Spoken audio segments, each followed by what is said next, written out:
Eurosport at Silverstone for the start of round 4 of the FIA GT Championship. The cars being launched by Mike Hazemans. The onboard from the Ferrari on the second row of the grid. This is the number 5 car being started by Italian driver Mimo Schiattarella. So Jamie Campbell-Walter, the reigning FIA GT Championship, on the outside of the front row of the grid on his home circuit. Mike Hazemans on pole position, who is going to win the drag race down to Copse for the first time. Hazemans pulling the field, the safety car has pulled off, they look relatively well placed. Julian Bailey hanging back in the list on the left side of the picture. Now he gives it the car, and look at that, Julian Bailey driving around the outside of the yellow cars, the Belmondo cars, goes between them, he's up to third, looking for second place. No, he's trying to hold on to third as one of the Belmondo Vipers goes down the inside of him. Little bit of bumping and boring behind the second car's Port Holland Viper, and Jean-Pierre Jarier moving up through the slower away NGT cars that started in the top dozen. But it's Mike Hazemans that leads, Jamie Campbell-Walter in second place. Third place, it's Anthony Kumpen in the place. It's Anthony Kumpen surely in the Belmondo Viper. Fourth is Julian Bailey, there you see it. Bailey in fourth place, up from eighth on the grid, sixth place on the grid. So good start from Julian Bailey between the Belmondo Vipers. But look at Mike Hazemans, the car Sport Holland car, 1.4 seconds quicker in warm-up. Now, we know that they've had fueling problems again this weekend, David. I wonder whether the car is now absolutely running at its maximum potential. It certainly looks quick now. It certainly does. On that start, they really got away off that line and down to that first corner first. And it does look good at the moment. They are trying to stretch their lead this early part of the race. And all they've got to do is try and sort out their fuel consumption, because they've had a few problems with it in the past, whereby it just uses that much more fuel than the rest of the Vipers, and certainly more than the Lister. So it means you usually have to have a splash and dash towards the end of the race. So as this race progresses, we'll have to keep an eye on it and see exactly where it is and how quickly it comes in for its first pit stop at the end, around about 1 hour's time. Well, right behind the second of the Belmondo Vipers is Mimo Schiattarella in the Raffinelli Ferrari, but right behind him, I'm sure I can see Christophe Bouchou in the Labre Competition Viper. There is Hazemans leading, Campbell-Walter in second place. The Belmondo cars in third and fifth. Are going to have to identify them as we get a close-up shot of them, because they were so tightly bunched on the second row of the grid. But there, the second Belmondo car, top of the picture, there is the Ferrari, and it is the Christophe Bouchou in the Labre Competition car, started outside the top 12. So it's Kumpen in third, Bailey in fourth, Clerico is in fifth place ahead of Schiattarella, and then there is the red and black and white Labre Competition car, Marc Duez in 8th position. So what a start. Well, a good enough start from Julian Bailey, but a flying start there from the Labre Competition Viper. Bouchou complaining here that he was really at a handicap with 70 kilos of ballast for his success. Jamie Campbell-Walter carrying the full 90 kilos. Oh, and 2 cars off there.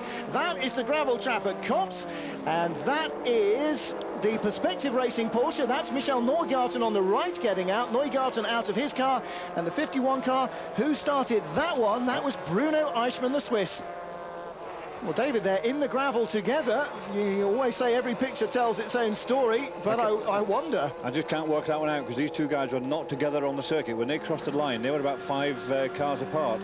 So I'm not sure how 2 of them ended up there side by side. They certainly weren't together, and they certainly don't look as though there were any chance of them touching each other to go off there. But certainly there they are, the 2 of them there.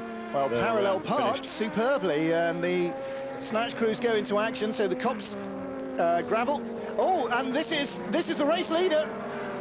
My goodness me. Well, we've just seen some pretty dramatic stuff in the warm-ups with cars braking and so on, but this is surely the end of the race for Mike Hazemans. He was 1.4 seconds quicker in the morning warm-up, was thundering away from the field. And well, this really puts me in mind of the American Le Mans Series race from Silverstone last year, when it was Mimo Schiattarella at the helm of Gabriele Raffinelli's Lola Judd that was thundering away from the field until he suddenly had a throttle cable break about 7 laps in. Hazemans here as well. Well, a well-taken pole, and a very rapidly built-up lead has evaporated as the car has come to a halt, and unless he can fire it up, he's in big trouble there. Jamie Campbell-Walter then, the new leader. Julian Bailey driving really with very badly bruised and damaged ribs, and that will take its toll on him physically around this high-speed, high-G Silverstone circuit. especially here as the car throw the driver from side to side through Maggots, Beckett's and out to the Chapel Curve onto the Hangar Straight. Second place is Anthony Kumpen. Fourth place, Emmanuel Clerico in the Belmondo Vipers. Fifth place now, the Labra Competition Viper, up from 13th on the grid. 13th to 5th in 3 laps. David, he could be leading this by lap 10 if that rate of progress continues. Yeah, he's certainly made a very, very good start. He really did get his head down and go. He's had a very poor qualifying. He didn't make the Super Pole, as you said earlier.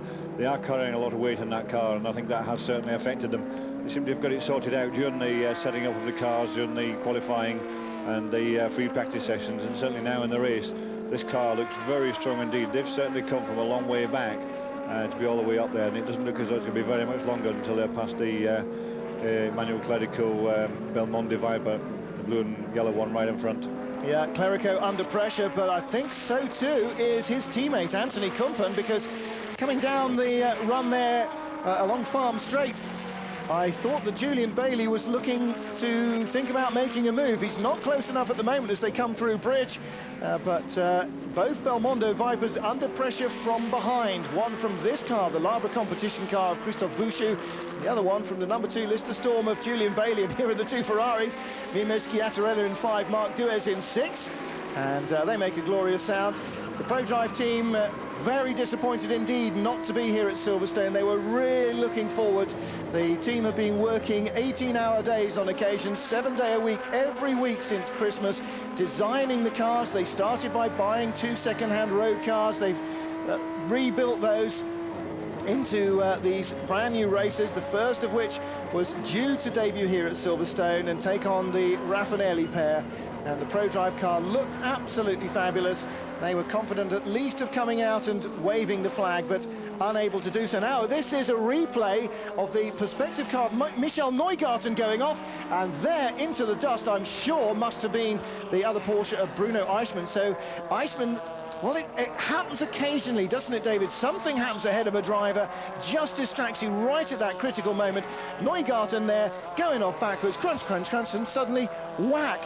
There's Neugarten on the left, hit by Bruno Eichmann, who spun almost in sympathy. Yes, they're 2 very unhappy-looking gentlemen there. Neither involved with each other in the accident when it started, but one reversed quite heavily into the other by a look of it as it went off into the gravel trap a matter of seconds later. So quite a lot of damage done there, although they didn't actually run into each other before it started, but certainly being in the gravel trap, you can see that's obviously where all the cars go. 2 of them have gone one after the other into exactly the same place.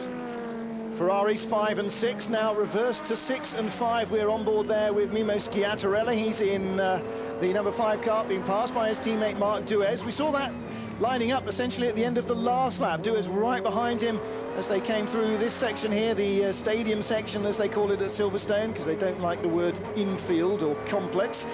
And as he came out onto the front straight, taking that place away, and that in fact is 1, 2, 3, 4, 5, 6th position for 6th and 7th for the 2 Ferraris. Lister's 1st and 3rd, Belmondo Viper between them. Jamie Campbell-Walter, it seems to me, not getting away in the way that I thought perhaps he might try to in the early stages. I'm sure he's giving it everything, but the Belmondo Vipers carrying plenty of speed here, David. It is, they're doing very well. They've been very good since they arrived here at Silverstone. Maybe it's just the sunshine that suits them, but they really have gone well. They've been right on top of the timesheets from the minute they've arrived here, and you can see how well they're going. You can see them there 2nd and 4th in this race so far. Here's what was the early leader for the first 2 laps, Mike Hazelman's.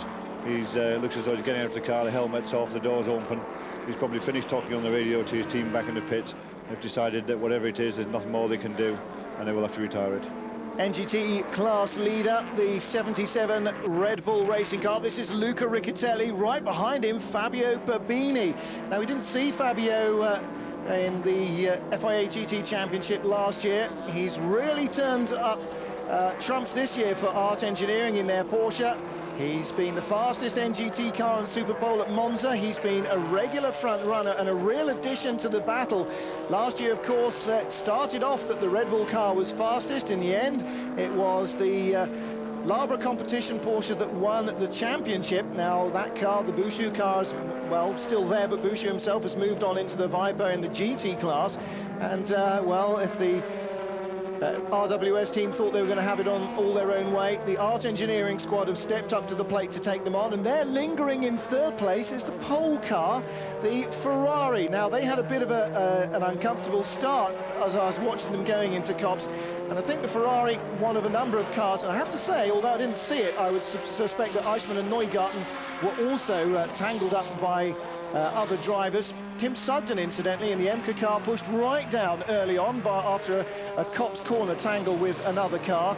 And I think the Ferrari there in third place is certainly not betraying its true race pace by only being third in class. It's slowly but surely catching back up to the NGT leaders, on board with Luca Riccitelli. And the story behind Johnny Molan, well, Dieter Quester unable to drive here, and Molan phoned up last Friday in a restaurant at Le Mans, getting ready for the test weekend. And the team said, hello, RWS Motorsport here, what are you doing next weekend at Silverstone? Nothing. Would you like a drive? Oh, yes, please, thank you very much indeed.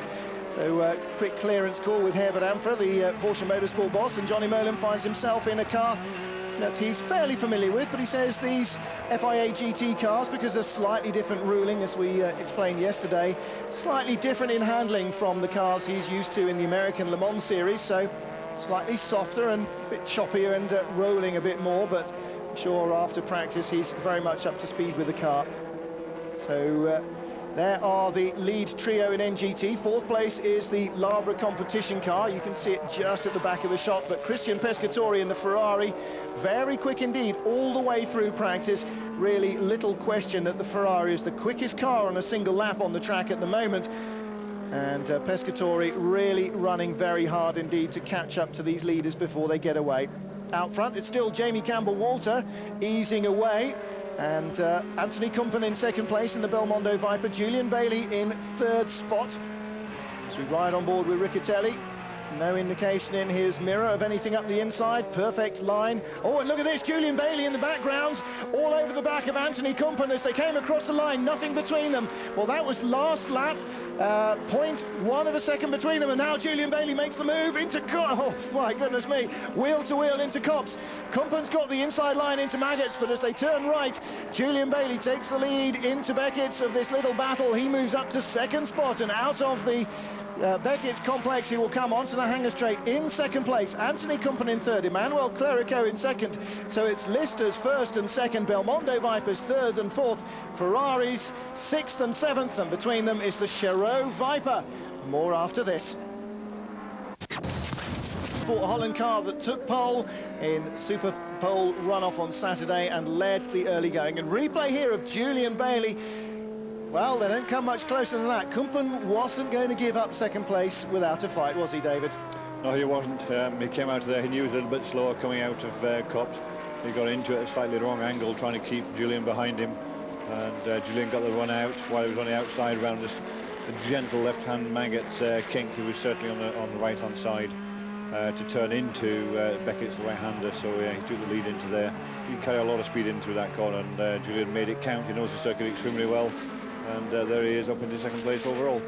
NGT lead, Luca Riccitelli, we're on board with him in the Red Bull car, but look at this, Christian Pescatori now right with them. This is first, second and third in the NGT category. Pescatori in the Ferrari, the two Porsches right ahead. Babini, the meat in the sandwich at the moment, and Riccitelli, the class leader.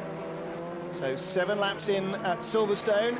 And this race due to go 3 hours, or how many laps is the maximum, David? It says 97 laps or 3 hours by my calculation with the lap times they're doing. I would have thought somewhere around about 95 laps. You might not just quite make that 97 laps target that they've got at the moment. So again, even in bone-dry conditions on one of the faster tracks they'll go to at Silverstone, the 3-hour mark coming into play just before the maximum race distance. At least we assume so. Well, the weather set fair, no chance of rain here, or snow, or hail, or sleet, but a chance of a change in the NGT lead. Luca Riccitelli being slipstreamed down the front straight, and immediately as we cut to the onboard, Babini goes by him into Copse. So Fabio Babini in the Art Engineering Porsche now on the brow, using all the road, all the grass and everything else he can through Maggots and into the Beckett's S's. Now, of course, Riccitelli has got the Ferrari right behind him, and if he had to compromise his line too badly coming in there onto the long, fast hangar straight, The Ferrari we know has got the straight line speed and the horsepower. Here comes Pescatori, the red and green nose of the Ferrari, not close enough to making a move. The JMB GS driver will have to wait another chance because he's not quite close enough to Riccatelli. But look at the way that Babini has jumped away from Riccatelli once he took the lead of the class. I have the feeling that he felt rather bottled up behind the blue car. Yeah, he was stuck there. He really wanted to get past, and the minute he's passed, he's really sort of nailed that thing to the tarmac, and he's pushing it very, very hard indeed. We've seen it when he went through the Beckett's-Maggott's complex up there. He really was on the ragged edge, trying very hard indeed to pull away. And that's exactly what he's doing at this moment in time. He's pulling away from the blue Red Bull Riccatelli-driven car.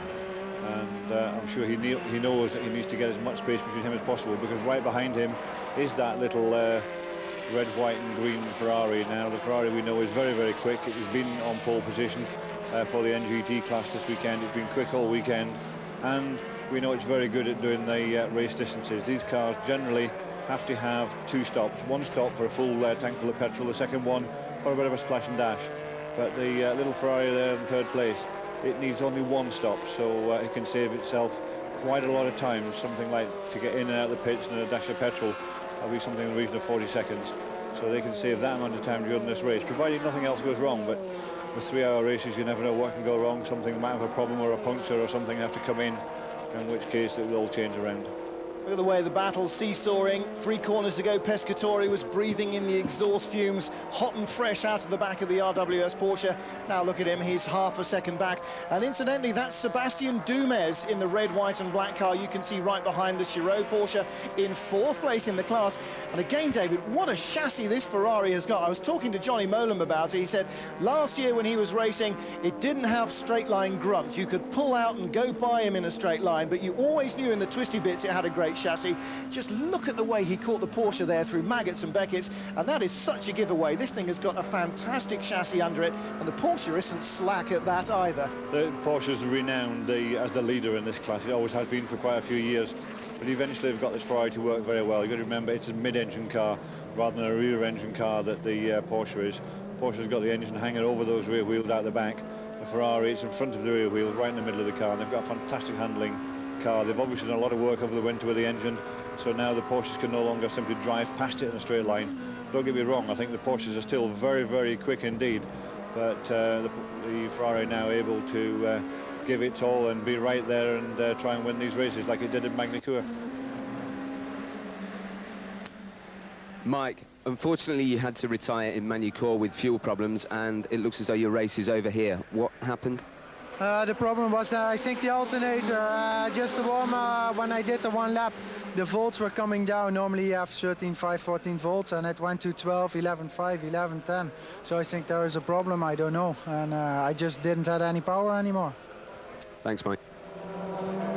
Well, very disappointing for the Car Sport Holland boys. They certainly had the speed, well, early on and in qualifying in the morning warm-up to show everybody else a clean set of heels. As it is, though, they didn't have the car that would go the distance. And again, another disappointment.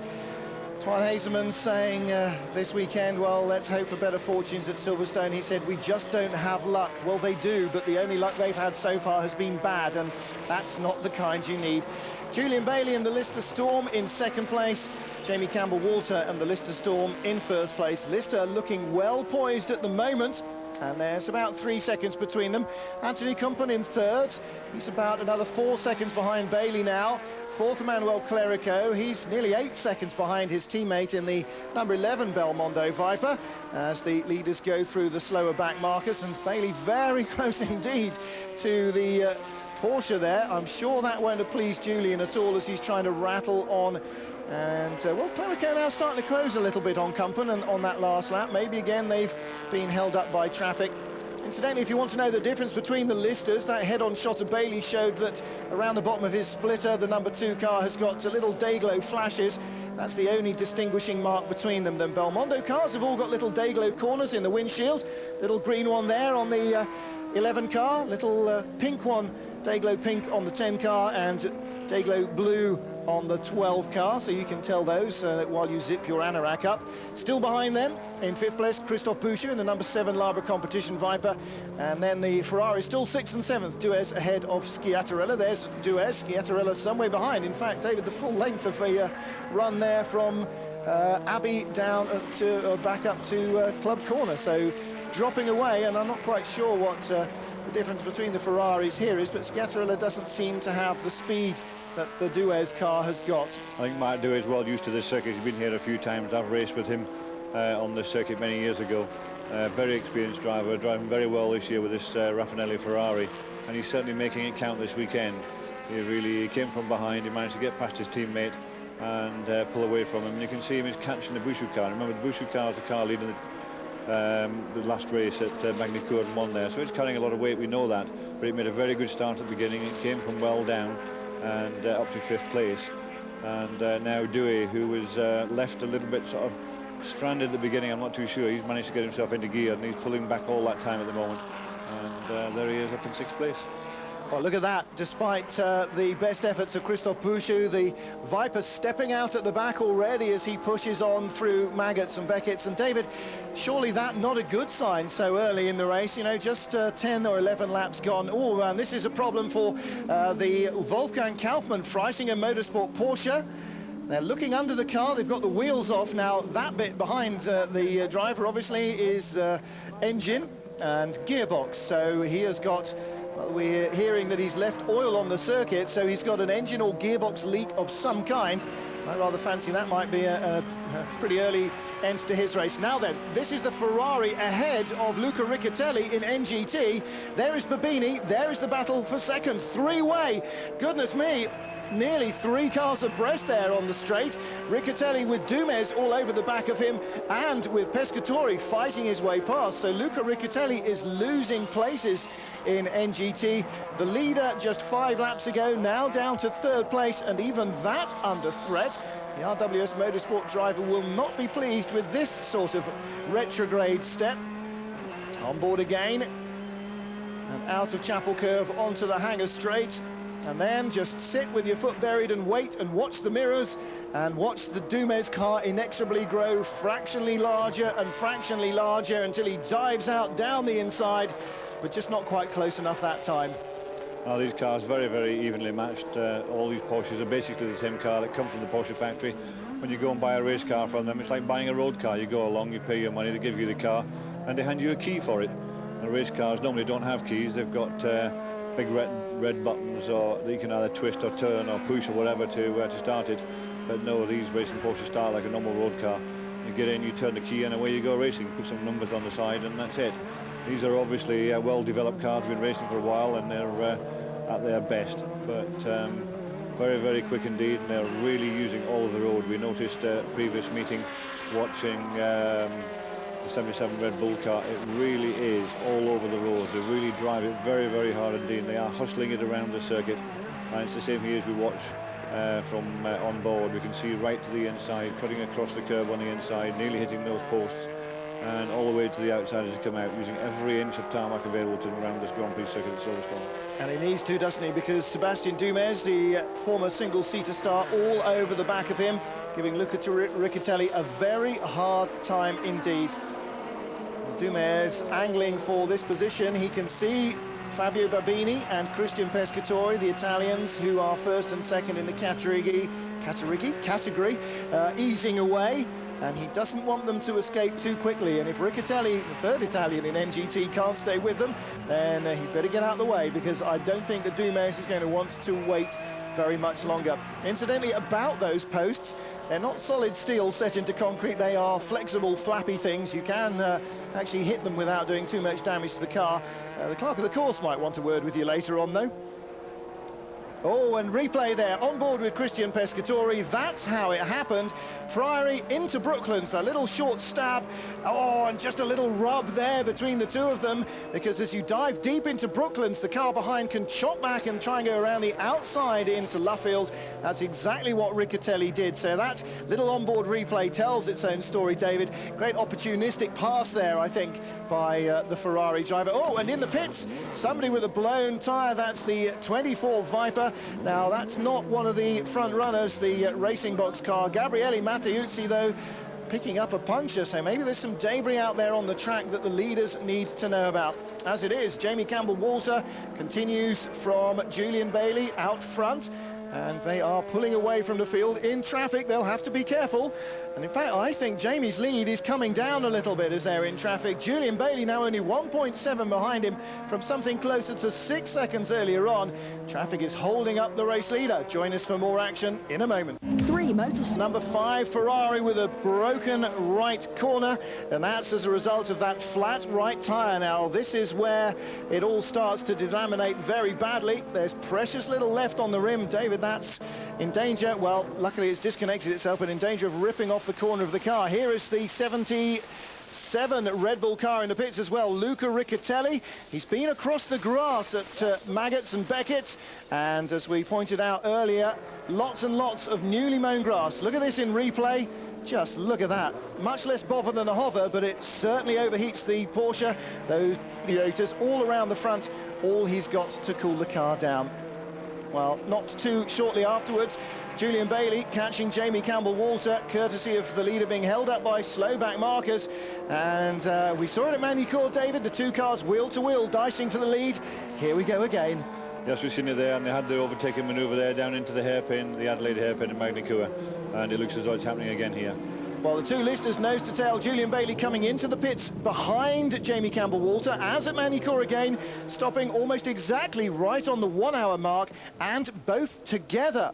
Now, a lot of teams would try and engineer avoiding that, but Leicester seemed quite happy to deal with that. The crew are well enough drilled. Jamie Campbell-Walter's car heading back out onto the track with Tom Coronel at the helm. Julian Bailey out of the number 2 car, Nicholas Springer in, but going nowhere.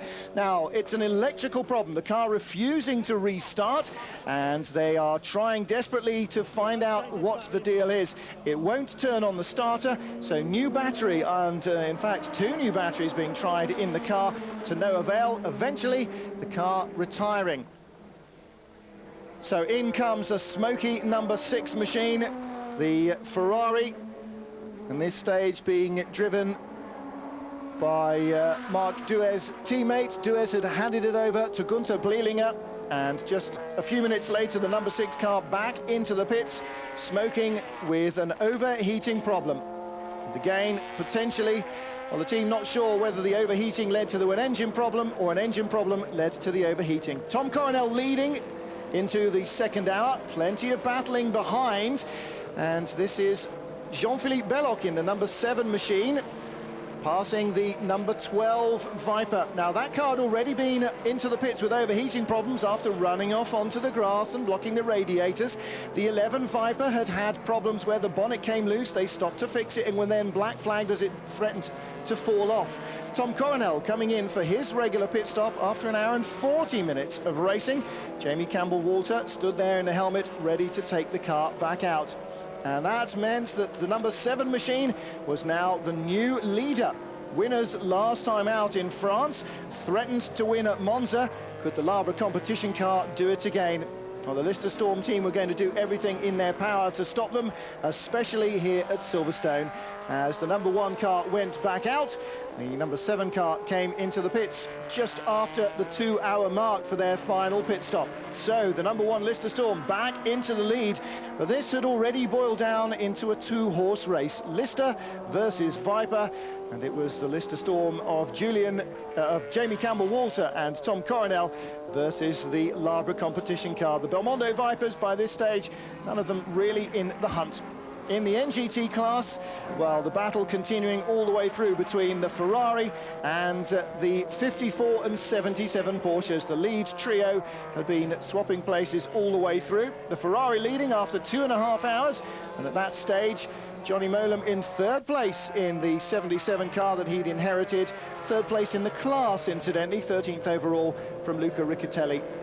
Well, Riccatelli being delayed slightly after his grassy excursions. And after 2.5 hours, the number 1 Lister Storm still out there, but being reeled in and setting up a real grandstand finale, because the Labre competition Viper closing right behind him. So a dramatic start to the race at Silverstone, and the middle hour where normally it all goes dull and flat, none of that either in the fourth round of the Super Racing weekends. Wonderful weather for the spectators to enjoy a very tense battle in both classes. And Jamie Campbell-Walter with Christophe Bouchou just 3.8 seconds behind him. And the Lister, could it go all the way on fuel? It seemed pretty certain that the Labre competition car could. But into the closing stages, with just 15 minutes of the race to go, there was a 3-second gap between them. And with less than 10 minutes to go, this is what happened. You saw onboard replay of Jamie Campbell-Walter running wide through Maggots and into Beckett's onto the grass, and predictably enough picking up some grass in the radiators. The onboard camera showed Christophe Bouchou winding through into the lead, and immediately, look at that, smoke from the back of the car. The question here is, was it a problem that put the car off, or was it the car going off that caused the problem? Well, that's something that only a post-mortem will reveal. But what was clearly revealed is that Jamie Campbell-Walter's race in the lead was at an end. Could he salvage any places? Passed by the Labre competition car, he looked almost certain to lose second place as well to Michael and Sebastian Bleekemolen's Car Sport Holland entry, which was fast approaching, and at that stage in third place. The Belmondo Vipers, well, after their dramas, they were still running. The GLPK car dropping off into the gravel, but all eyes on the Lister Storm, and the Car Sport Holland car closing from behind, being passed by the NGT Labre Porsche. Jamie Campbell-Walter's time essentially up. And again, running wide here onto the grass. David not getting very much grass, but, well, hard to tell whether it was damage that caused the off or vice versa. It doesn't take much grass to block these radiators. As you see, the front of the cars are very low down on the ground. And if you run across the grass, you're picking up all that freshly cut grass that we mentioned earlier. And certainly seems to be a problem. It's certainly a problem slowed the car down very quickly. I wouldn't have expected the grass to have caused that problem that quickly. It looks as though there was maybe something else happened, and that's why he went off. But we can see inside the car now from the onboard cameras a lot of smoke and steam inside there. So whatever that's happening inside there, it's certainly not very good. It's so close to the end of the race as well.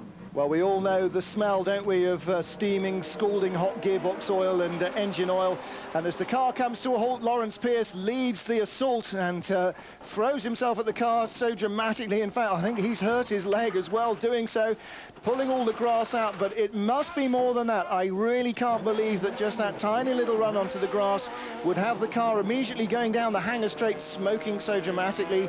I must believe that there was some problem in the car already, and maybe it was oil on the rear tyres or something that stopped Jamie from slowing down enough to negotiate Beckett's. But whatever, Campbell-Walter now coming back out of the pits, and at this stage with just 4 or 5 minutes literally of the race remaining. What drama in the closing stages at Silverstone, and the Labre competition Vipers smoke billows around the cockpit. Jamie doing his level best to bring the Lister up to speed, but it's just not really having it. The Labre Viper well in the lead, and the Car Sport Holland car in second place. Now maybe a chance to salvage something for the Belmondo Vipers, because the chase is on for those podium places. They won't catch Bouchou and Belloc's car, the Labre car, too far out front, but the battle is on for the minor placings now that, well, the Julian Bailey and Nicholas Springer Lister retired after its first pit stop. And Jamie Campbell-Walter and Tom Coronel's car seems certain, even if it struggles to the end, to play no major part. Sebastian Bleekemolen in the Car Sport Viper, desperately now trying to use all of his limited young racing life's experience to hold on to this podium position. Out front, the very much more experienced Labre competition driver Christophe Bouchou romping away in the lead, but it's Sebastian Bleekemolen holding off Anthony Kumpen for second place with many minutes of the FIA GT race at Silverstone. Round 4 of the championship looked to be in the hands of Lister, particularly the number 1 car of Jamie Campbell-Walter, but a major mechanical problem hobbling him in the final 10 minutes. The Labre Competition Viper number 7 of Christophe Bouchou and Jean-Philippe Belloc leading by, well, nearly half a minute from this battle. Sebastian Bleekemolen, the younger of the Bleekemolen brothers, who shares the car with Father Michael, doing the final stint and feeling perhaps I would fancy more pressure than at any stage so far in his career. The other Carsport car out of the race very early on, and now battling for second place overall as Christian and Gerald Reed's Porsche gets in the middle of the battle with Anthony Kumpen in the Belmondo Viper. So it's going to be a Viper 1, 2, 3. That much looks pretty certain now, but the prestige for Michael and young Sebastian of taking second place would be greater than third. Jamie Campbell-Walter brings the number 1 lister back into the pits for another unscheduled stop. And, well... That looks like a broken steering there. They're wobbling that wheel around. Whatever's happening, it's not connected on the inside. We've seen when he went to go out to the pit, that last time he got down to the pit lane, he turned it, and it really didn't want to go around the corner. He very nearly hit the barrier on the outside. I noticed the next corner at the Beckett's complex, he always had a problem going around the corners. He's obviously limped that car back in. When they've checked it just now, that wheel's just wobbling about. Whatever's happened, it's no longer connected, and that's a broken steering, so that's him retired just so close to the end of the race. A very hot, very frustrated, very flustered Jamie Campbell-Walter stalking off to the back of the garage. Nothing he can do about it now but sit back, relax for a couple of days, and then head towards Zolder in Belgium for next weekend's Super Racing action, round 5, the midway point of the championship, and hope for better fortune. Well, Anthony Kumpen's Viper shaking its head there as he points it into Beckett's, and really trying hard not to go round, but he's forcing it closer and closer to the back of Sebastian Bleekemolen in the Carsport Holland Viper. The orange machine running pretty nicely. It's got the pace to stay just in front of Kumpen, and it looks as though he may have enough grip to hold on. Little bit of a tail waggle, no problems at all. And 3 corners further round, exiting Abbey and heading towards Bridge, is the Labre competition car of Christophe Bouchou on his way to victory. Seems little doubt about that, but probably shouldn't say that with the way that everything else has been going. Well, still the battle continues, and young Sebastian doing a good job after their problems. The Carsport, I beg your pardon, the Belmondo Vipers, all 3 of them still running here and looking to take the flag, unlike Magny-Cours, where only one of them managed to make the finish. And into the final complex, oh, a very big lunge from Anthony Kumpen. Bleekemolen saw it coming, just managed to haul the car around, close the door, but David, look how hard he's trying, really stamping on the gas, booting it round there to try and hold on to second. They're really trying very hard because they're going offline, they're not making the apex as they should do, and they're crawling all over each other trying to get that position. I mean, we're now going into the last lap, I would reckon, in order to try and get that second place on the podium.